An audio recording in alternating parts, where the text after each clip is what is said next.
Hi, everybody, and welcome to another amazing interview for the Backyard Peace Project anthology, Finding Peace Through Struggle. And today we have the CEO of Flock 50 and Bohemian Ekko. She's an amazing woman that is enlightening the power and the essence and the soul of each woman that she comes across. And it's such a beautiful project. And so, Grier, thank you so much for being part of the project, part of the book, and being here today for this interview. I really appreciate you. Thank you, Kathy. It's beautiful to be here. So, this chapter is a very vulnerable chapter because I know that you yourself have been through a very unique and personal journey where you had to overcome some inner barriers and blocks for you to emerge as this confident person who's not only lighting up the world with your wisdom and your strength, but also encouraging other women to do the same. Can you talk us through that a little bit? Yeah. Oh, oof. Where do you want me to start? Yeah, I guess where I am with Flock 50 and photographing women in their 50s, it came to light for me through through my divorce journey. Um, and, seeking advice, feeling unhappy with my body only because my marriage had ended, and I sought help through or advice through a surgeon to make changes because I thought, who is two kids and a dog, who's gonna want this person? And I wanted to find love again. It's amazing what the brain does. And so I found myself chatting to a surgeon, and I thought to myself, well, what am I doing here? This is not me. I'm about experiences. I'm about living life to the fullest. I have done so many things in my life. If my friends, if I was to go tomorrow, my friends would say, oh my God, Grier lived her life, and I'm so proud of that. So I don't know why I was seeking that. That was an insecurity. So to step through that, um, my marriage, I went through post-traumatic stress with my ex-husband who was in the army. And as I say in my chapter, that's a whole book on its own, really. So yeah, it was a pretty rough time to go through and come out the other end, and be a single mum for the last 18 years on my own. Mm. What I love about what you're doing is it's so much more than photography. There's so many services out there where you can go and have your headshots, or you can go and have a whatever shoot that you want. But this is about igniting a spark in women of a certain age that are the most ignored demographic in the world.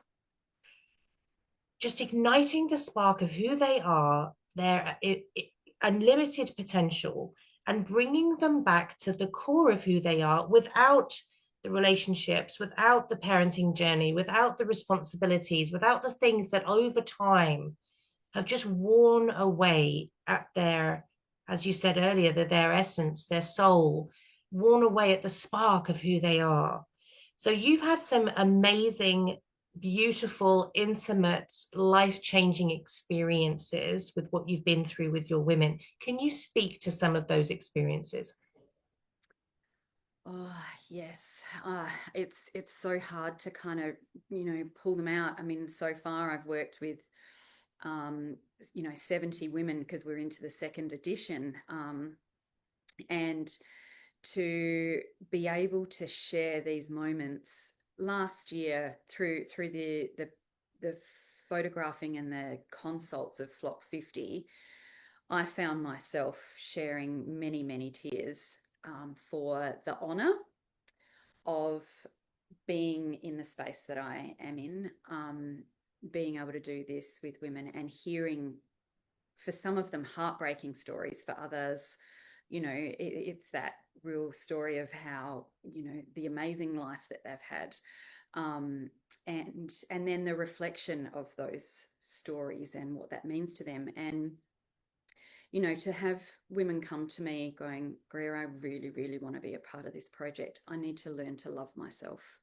Mm. Um, and, or knowing, their story. One woman that was involved, she had fled the state. And I won't go into too much detail in that, but so brave of her. She saw me on the morning show, and she reached out and said, I'm ready.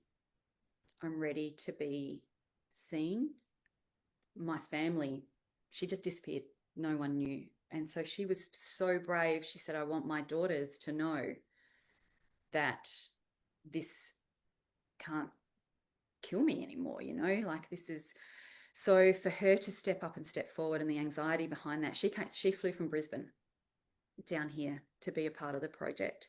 So listening to her story, um, and I've had women tell me, but I don't have a story. I don't have an interesting story. I'm like, oh my gosh, you've got 50 plus years on this earth. Of course you've got a story. Mm. It doesn't have to be traumatic. While many women have a traumatic story, it doesn't have to be traumatic to have a story that's worth hearing. Every woman's story is worth hearing, and the adventures that women have been on. I mean, I was a skydiver. I've raced cars. I've done triathlons. I've done all of this, and the amazing people I've met across all of those adventures. I've traveled around France on my pushy, following the Tour de France around. Like, other women that do these things are empowering other women to do these things. Like, Mm. those things are not taken lightly. So, to come across women that are dancers and musicians, singers, kayakers, like, it doesn't matter what you do, what lights you up, that's what we celebrate. and Yeah. and the journey that comes from that. And Sam, who I've interviewed on my own podcast so far, I've only done one interview on my podcast so far, but that is part of the Flock 50 journey, is not only, and these are Sam's words, not only have you enabled me to be seen by others and by myself, Grier, but you've given me a voice. Mm. And her past comes from being, abused when she was younger, into having drug addiction, into multiple bad relationships, to then having children, to multiple fathers, to the fathers not being involved in their lives. And she speaks about this. She's not afraid to hide this anymore, and she's broken the generational pattern with her children that had, she'd been through, and her mother had been through, and her mother's mother had been through. And so to be able to celebrate a woman that's been through that, and for her to have photos taken in the State Library, where books are her passion, traveling is her passion, to be able to do that, and then for her to look at the photographs and say, I've never had my photograph taken. I've never felt beautiful before until I saw the photographs that were taken for Flock 50. And I've got goosebumps. And I just, those moments are moments that are not just special for me. They're so amazing for me. But the healing process that women can get from an experience like this, whether it's Flock 50 or you do your own personal shoot to work through that, this process is incredible for that healing process. And we have a questionnaire which helps me get to know the woman a little bit more, so I have an understanding, and then that enables my creative thing to flow, to then be able to pull up so we can create authentic imagery. So it's such a beautiful, beautiful process to see, and see the ideas spark, and talk about those ideas with each woman, to then. So we're a collaborative pulling this together. This isn't just me doing my thing. This is a collaboration between each woman and myself for the bigger picture. I could go on about it for ages. It's so big. It's so big though, because I feel like as well, as a woman who is approaching 50, there's so many pieces of myself that I'm starting to get back now that I didn't even realize that I'd set aside for the convenience of all of the roles that I serve, right? And so it's sort of like this beautiful, um, I heard it's called the other day cougar puberty. That was hilarious. But it's kind of like, okay, I mean, I'm still raising young children, but a lot of the hard times are, I believe, behind me now. And things are starting to get easier, as we were talking about before we jumped onto recording. Mm. And just trying to figure out, who am I now? What are the pieces of myself that I sacrificed in order to get through this chapter of my life and serve the people around me? Can I now start entertaining, possibly bringing back into my experience? Because let's face it, if we all had the freedom to do what we wanted to do without the responsibilities, we probably live a very different daily existence. And so Yes. now it's kind of, what you're providing is this portal for women to go through, to go, I can leave that behind now. I can Mm. put that down, and I can reclaim those pieces of myself that I've sacrificed. Yeah.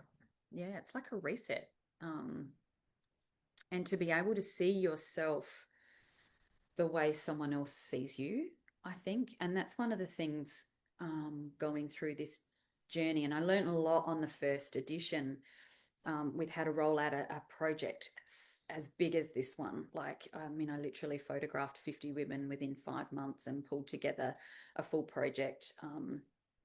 And everything within less than 12 months. When I told the advertiser that when they interviewed me for the launch, she couldn't believe my time frame. And for me, that was just what I did. I didn't even think about it. That's just what had to be done. And, yes, there were multiple nights that I probably didn't even get 2 hours sleep, but um, the importance of that project was incredible. And it was, yeah, a huge priority. I had a deadline too, but that's always makes me work harder. I do everything last minute. That just seems to be my thing, so I've just got to accept that, run with it. Um, but oh, I was going to say something about so yeah, the journey. Oh, I've lost what I was going to say. That's Um, okay. and then I babbled on a little bit too much there. You were saying about the enormity of the project, and you've learned how to bring this kind of project together, because last time, the 5 months. Yeah, so choosing imagery. So when one of the things, is I will send a gallery, and it's about the process of elimination to find your hero shot. Um, and with each woman, we worked through the hero shot. And yeah, with each woman, we worked through to get their hero shot. And I realized as the photographer, that is my specialty, is that I do see everyone differently. And a lot of people will go for a safe image as an Mm-hmm. image to share. And the beautiful thing that happened during that, it was a beautiful lesson for me, which created so many beautiful conversations, because the safe image is not always the image that speaks who you are. And so when I was able to sit with some of my Flock 50 women and talk through the reason I had specifically suggested this image for the book, the other images were beautiful, but when you can see what I see through the lens, it can change your perspective of how you see yourself. Because I look at you as a whole human. I don't look at the the little things that you don't like about yourself, like I've got one eye round and one eye long, and all of those things. I look at you as a woman and everything that's about you and what I can visually see, but also having got to know you, what's on the inside and reflecting that. So one of the women that I photographed has gone through a cancer journey, and within our shoot, we didn't just do the hero image for Flock. We also did some naked photography work, so she could see more so all of her scarring from someone else's perspective. She looks in the mirror and she looks down, but when I photographed her, and to be able to see all her scars, the beauty that is within that patchwork is incredible. The story that tells of strength and resilience, and those photos are only for her, but what she got from that, and sitting, she said to me, Grier, it's so right. Now that I've looked at the image, now you've said how you feel and what you see in this image, I view myself differently now. That is so freaking powerful. That imagery does that. Whether I do it, whether another photographer does it, or whether you do it yourself as a self-portrait. And I learned so much from doing my own self-portraits. So that's something else that I want to do with women, is teach them how to do their own self-portraits. It's powerful. Take photos of different sections of your body that you don't necessarily like, and look at them, learn to love them. So we've only got one body. We've only got one life. Of course, been here before.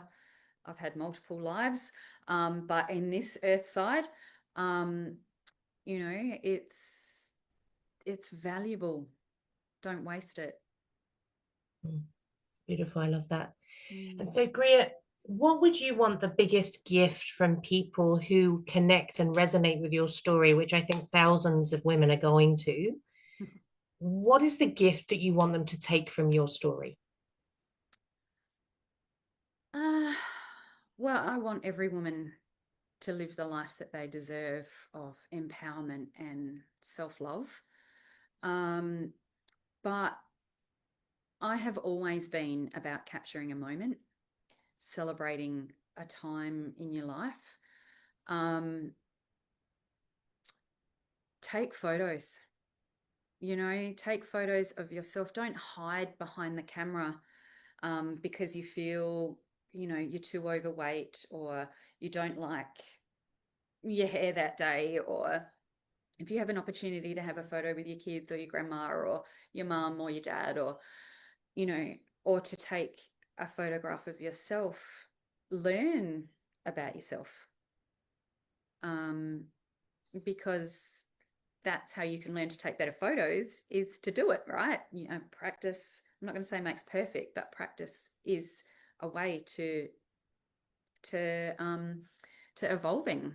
And so, yeah, I think take photos.